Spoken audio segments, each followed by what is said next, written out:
Pour Strasbourg, c'était un peu Noël avant l'heure ce dimanche à Rennes. Frustrés après leur défaite à domicile le week-end dernier face à Nîmes, les Alsaciens comptaient bien se racheter. Mais ils n'avaient sûrement pas prévu de revenir de Bretagne avec les 3 points et une large victoire, 1-4, dans leur valise.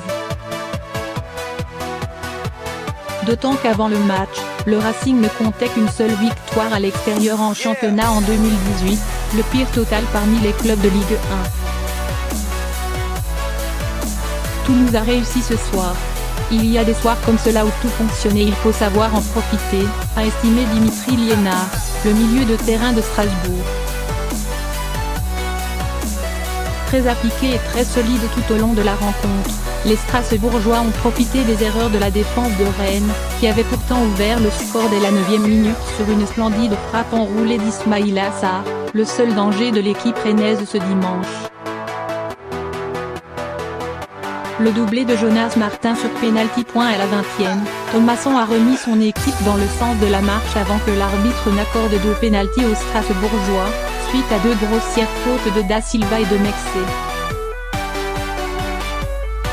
Jonas Martin ne s'est pas fait prier et a claqué un doublé avant que Pablo Martinez ne finisse le travail en fin de rencontre, humiliant les Rennais sur leur terrain. C'est peut-être un peu cher payé pour les Rennais, a reconnu le coach Thierry Laurey, estimant que les Bretons avaient laissé des plumes jeudi lors de leur victoire face à Jabunec en Ligue Europa. Mais les joueurs alsaciens n'ont pas volé leur victoire, loin de là. Ça ne tombe pas du ciel. Dans l'état d'esprit, dans l'investissement, dans les animations offensives et défensives, on a respecté ce qu'on voulait faire et je trouve logique qu'on soit récompensé, a indiqué l'entraîneur. C'est tout le collectif qui a brillé ce soir.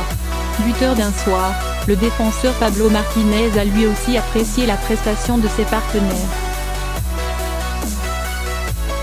C'est tout le collectif qui a brillé ce soir. Tout le monde a vraiment fait son taf. En deuxième mi-temps, j'avais l'impression qu'il ne pouvait rien nous arriver. Même son de cloche et le milieu de terrain Benjamin Cornier. On aurait pu s'effondrer après le premier but rennais mais on a vite repris les choses en main. On a bien gardé le ballon et on s'est procuré beaucoup d'occasions.